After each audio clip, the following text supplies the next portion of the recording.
guys, welcome to episode 5 of Leaving Egypt. This is a place where I share my thoughts and my stories about leaving spiritual and emotional oppression and finding freedom. The reason I called it Leaving Egypt is because Egypt is a huge theme in my story when I left my marriage. In the biblical account of when the Israelites left Egypt after being enslaved by them for centuries and then traveling through the wilderness and then eventually into the promised land is so much more than just a story in the Bible. I really believe that it's a picture of God's heart for us today, for us to find freedom from what chains us and what binds us. So that's what this is all about. I hope something in here helps you. These are just my thoughts. I've named this episode, Your Outcome is Secure, because recently I was going through something with my music and it was all about like which path to take. It was like an apple or an oranges type of situation. And a friend of mine and a mentor of mine just said, your outcome is secure. And it just spoke to my heart and it ministered to me. So I hope it ministers to you. But this is so true. And it's something that God's been speaking to me a lot on recently. And I think we can all relate to some extent. So here we go. If you ever wonder if you're making the right or the wrong choice, like my whole life, I was like, am I making the right choice or the wrong choice? And I could never figure it out. Like I always thought that it was like black and white. There was a right choice and a wrong choice. And I think like sometimes there are those right and wrong, black and white choices. But in that situation, if you ask God for help, he's gonna give that to you. Like there's the choices that will either lead you to life or death.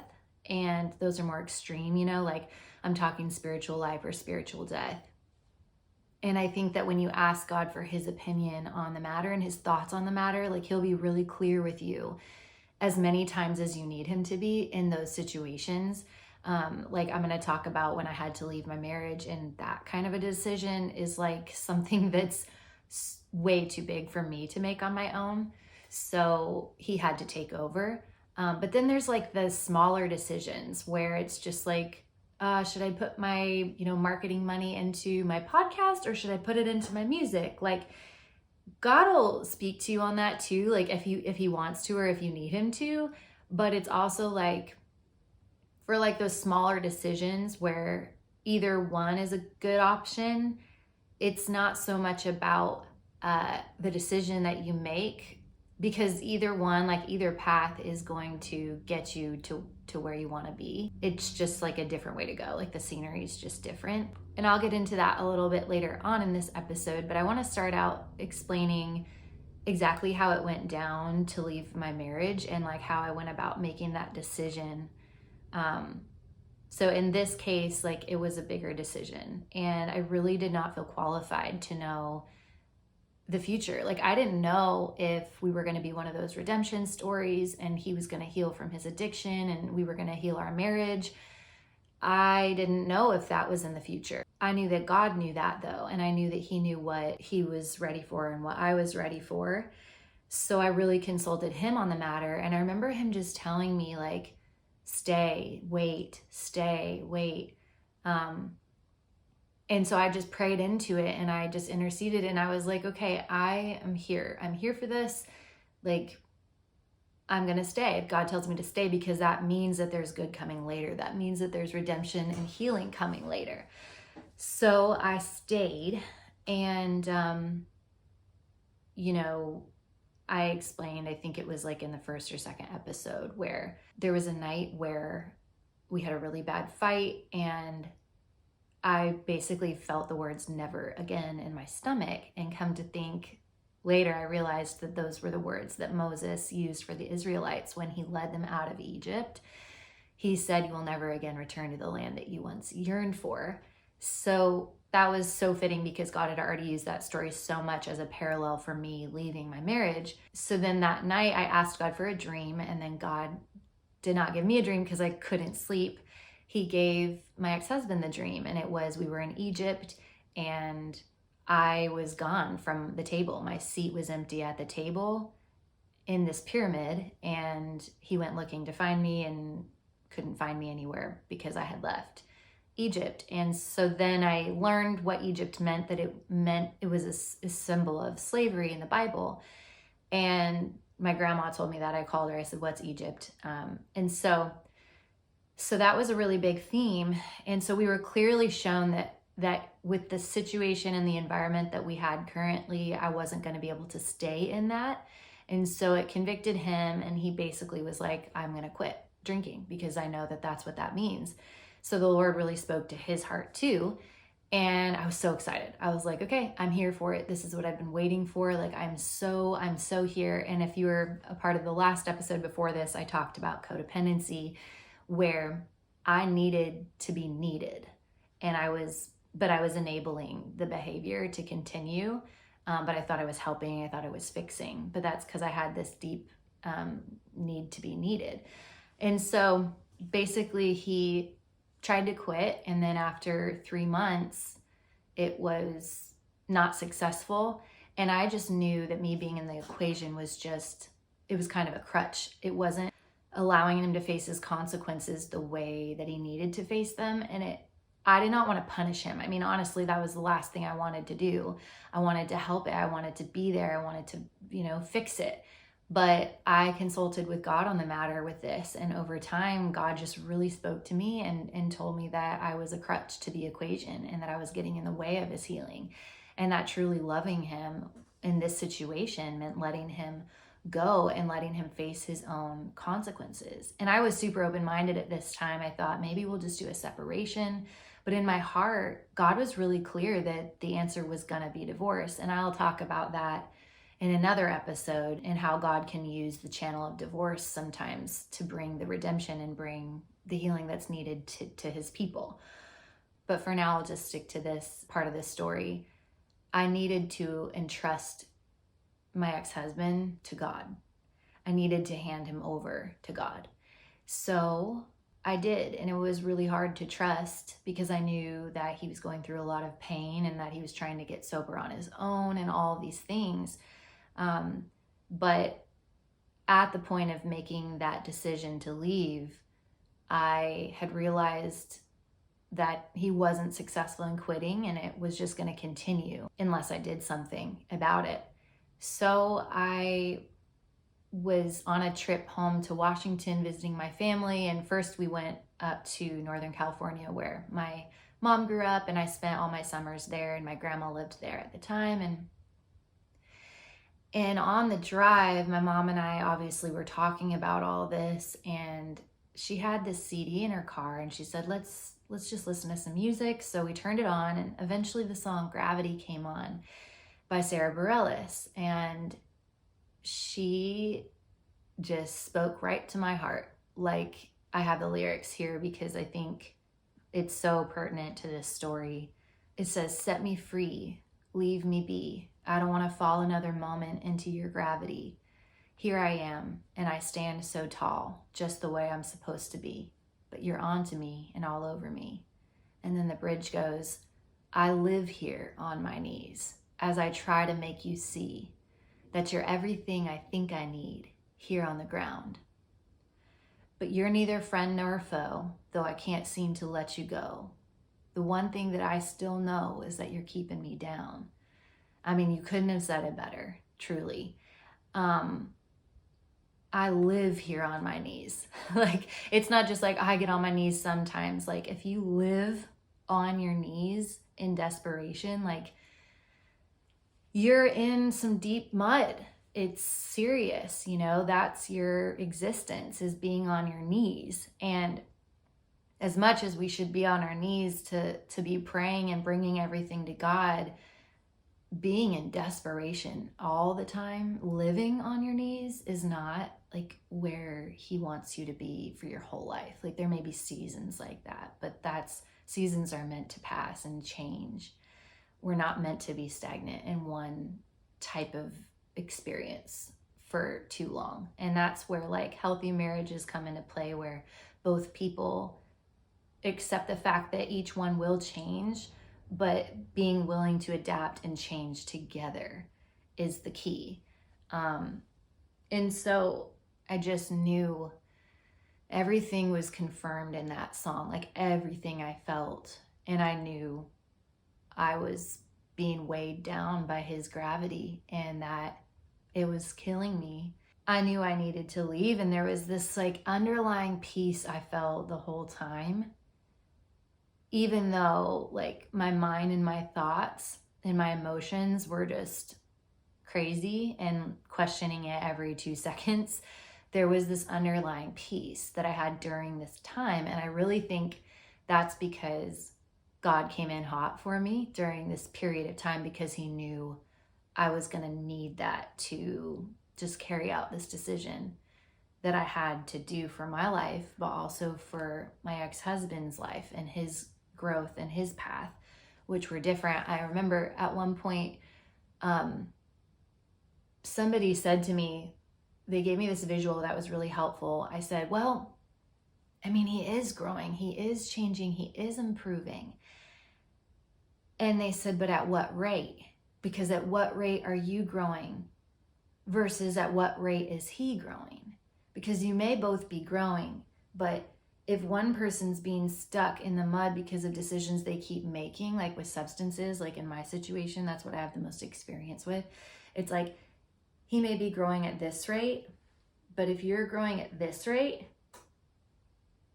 higher,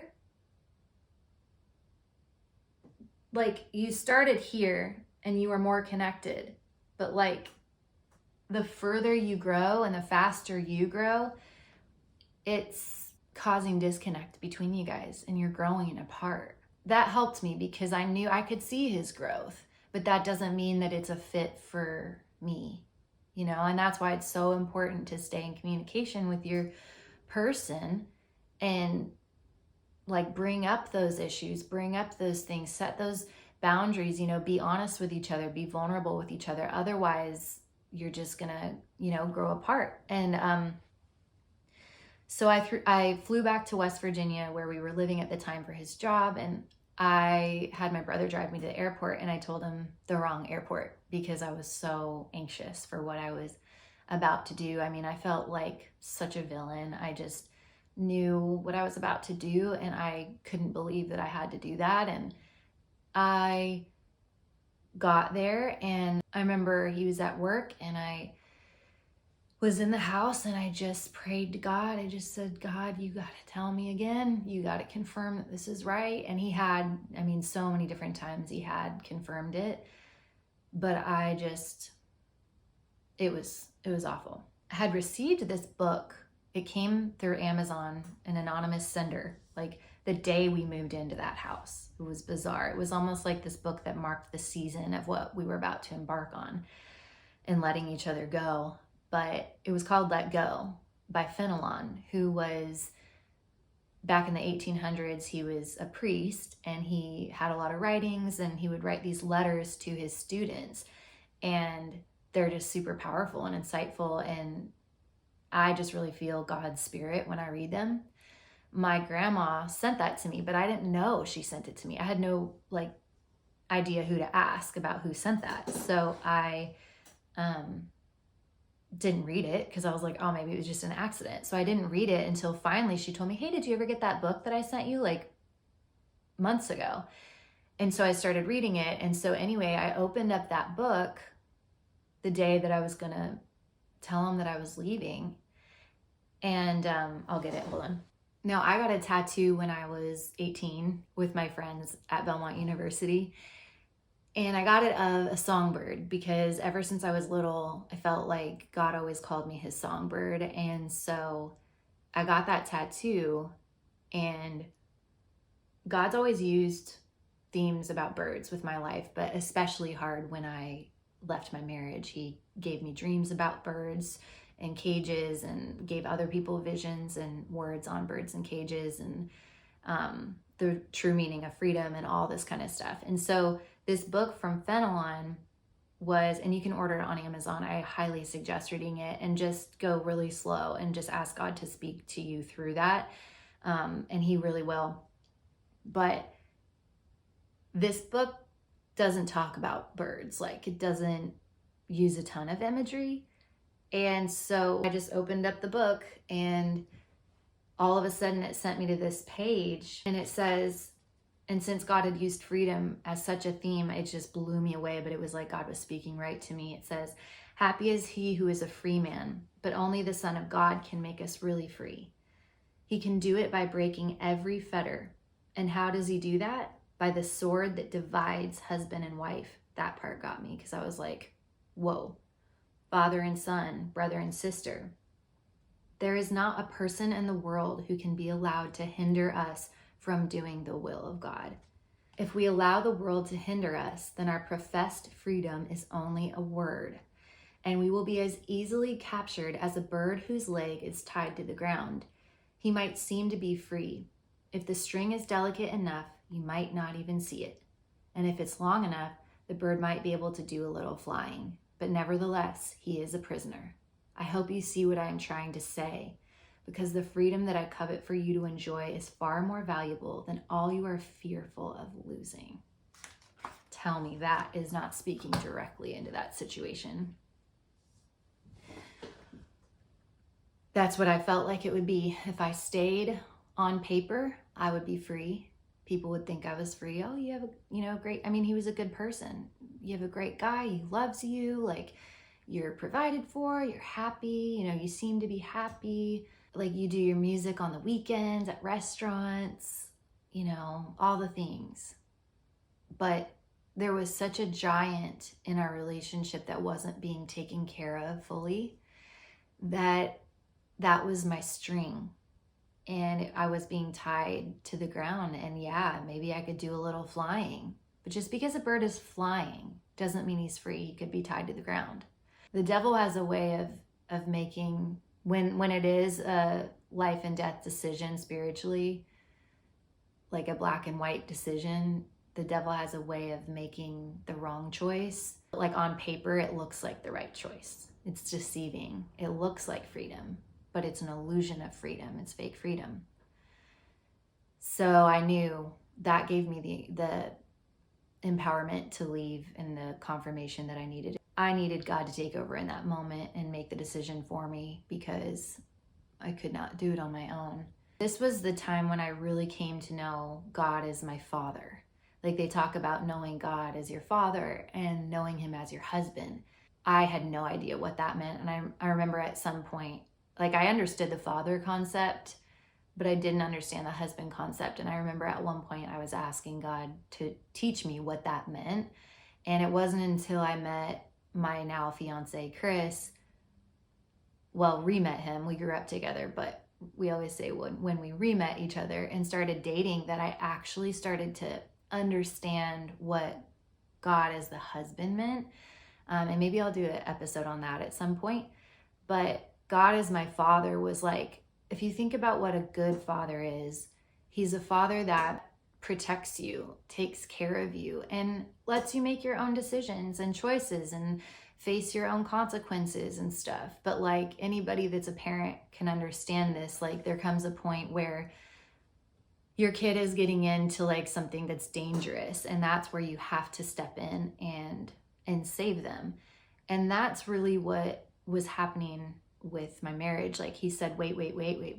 So I waited. And then there was this flip where he's like, okay, it's gone too far. Like, we're done. Like, I'm taking you out of here. I'm getting you out of here. And at that point, he gave me this scripture about a ewe lamb, a baby lamb being led to the slaughter. Like, that's what was going on with me. Like, he was watching me being led to the slaughter. And again, it wasn't like my ex-husband was trying to slaughter me. We were both in that cycle, and that's like just the dark spirit that was there was leading me to slaughter, but also him to slaughter. And it talked a lot about the difference between a good shepherd, a responsible shepherd, and a shepherd that doesn't care for his flock. And there was this scripture where he talked about, and I felt like it was coming from God, like, I entrusted him to watch over you. As married people or in a relationship at all, you have the power to hurt or heal, and that's a responsibility that you carry. There was the scripture that he gave me, and it says, it's Ezekiel 34:22. It says, I will save my flock, and they will no longer be prey. I will judge between one sheep and another. I will appoint over them one shepherd, my servant David, and he will feed them. He will feed them and be their shepherd. I, the Lord, will be their God, and my servant David will be a prince among them. I, the Lord, have spoken. And so I obviously saw the good shepherd as God, but I also felt that he was like talking about somebody else. But in that moment, like in the future, somebody that he was going to bring to me. But in that moment, I didn't want to hear that. Like I was still praying for our restoration. I wanted that turnaround story. I was like, maybe if we just,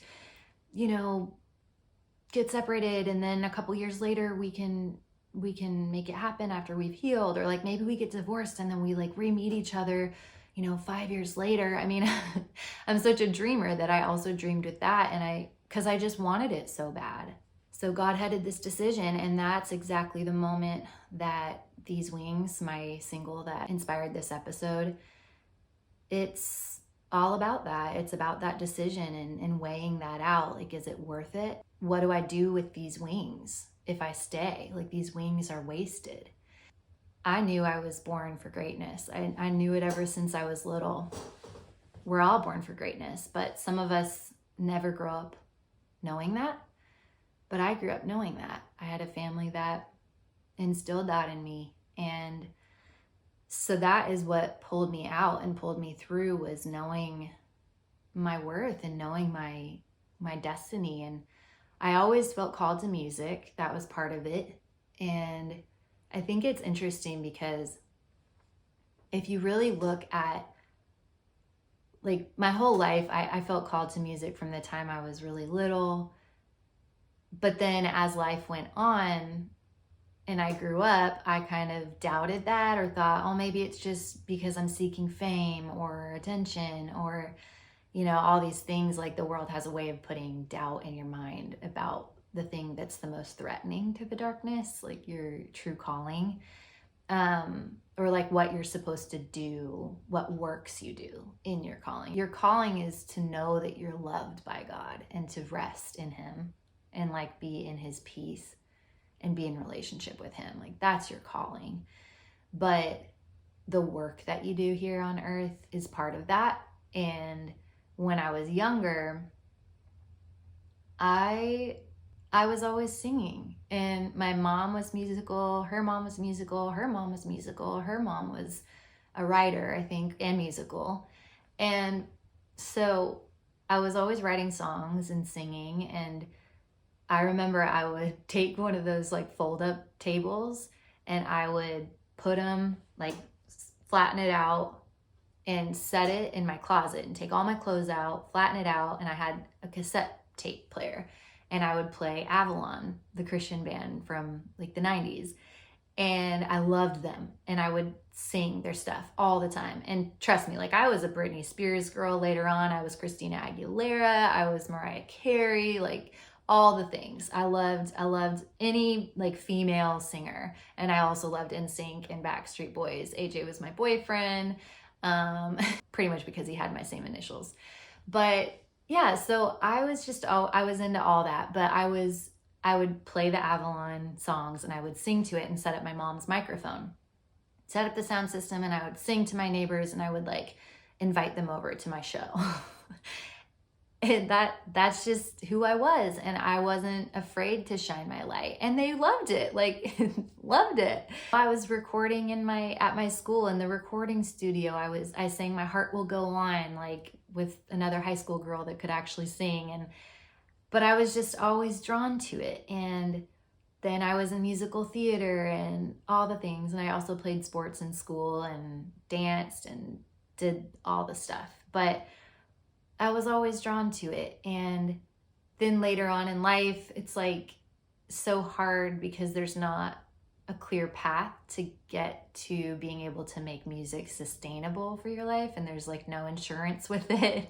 There's no 401k, like it's just not a secure path. And so that can also be discouraging too. And, but that's when I feel most alive, is when I'm creating and when I'm thinking about concepts and theories and discovering the deeper meaning. I mean, gosh, if you look up astrology signs, like, I'm a Sagittarius and I am hard a Sagittarius.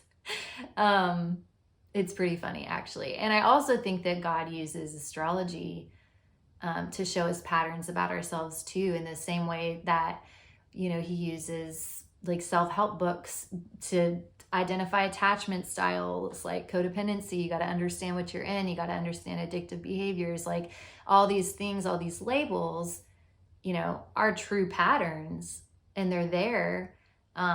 But some people make that their God and make that their idol, and that's where it can get tricky.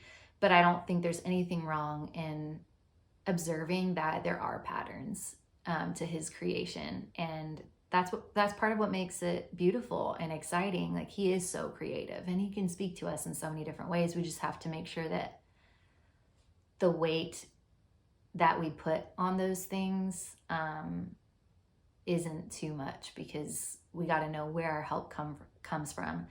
And I mean, I also was checked with that with my health. Like, I've struggled with autoimmune issues for years, and I'm, you know, we're pretty much on the other side of it now. Like, Jesus and I were making it to the other side, and he's going to finish it. But there was a period of time where I had to be so strict with my diet that I almost made like food my idol and food my answer. God's like, you remember where your help comes from. Like, it comes from me, you know, don't get caught in that trap. You can make anything your God.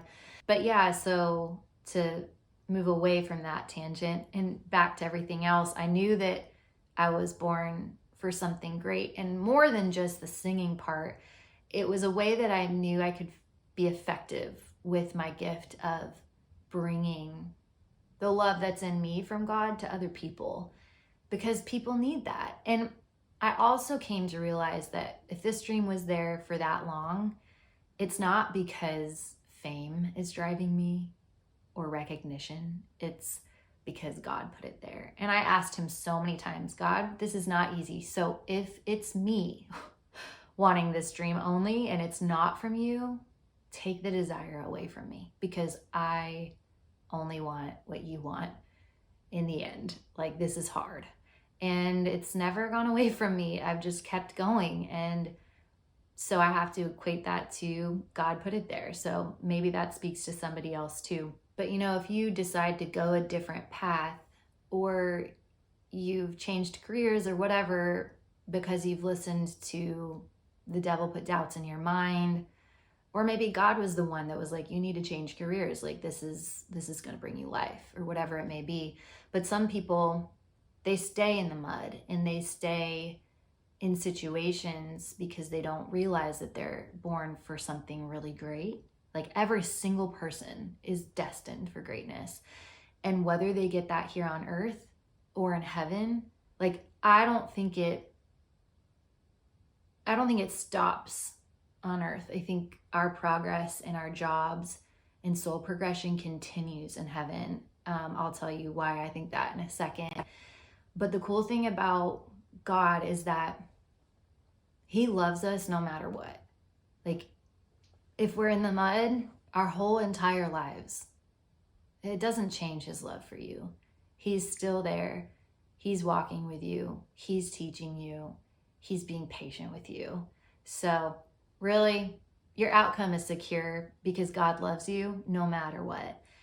But my mom had a dream about my grandpa who passed away a few years ago, where he came to her in a dream and he said, he was in heaven, she could feel it, but he said, you know, it's not as easy as you'd think it would be. And she just felt like he was talking about heaven. Like, it's still work. It's not just like everybody's floating around having a good time. Like, they're in the presence of God and they're in a painless place, but that doesn't mean that the work stops. Like, there's probably still that desire for soul progression. And I had another dream of a friend whose dad passed away of cancer, and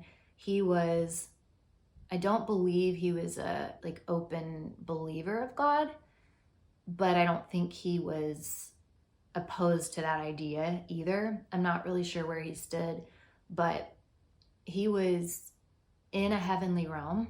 I could sense it, but it was mountainous. It was like those, like Lord of the Rings, jagged, intense, dramatic, cold, windy, but beautiful, really beautiful. And it was like his heart, like he loved that. He loved being outdoors.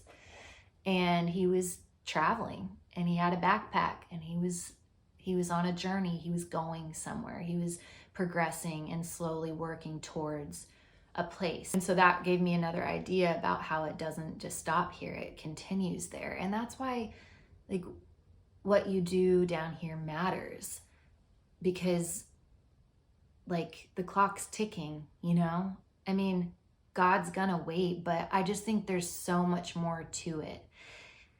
And then there's this line in the Bible that talks about every knee will bow to God. And I don't think it's going to be by force. It's going to be by choice. Like everyone, every single human that he created will eventually come to the realization of who he is for them and what it's all about. And they're going to willingly bow to their God, to their Father, to their Lord, to their keeper. That's really cool. Then I had a dream where my friend Brian, who passed away of cancer when I was in high school,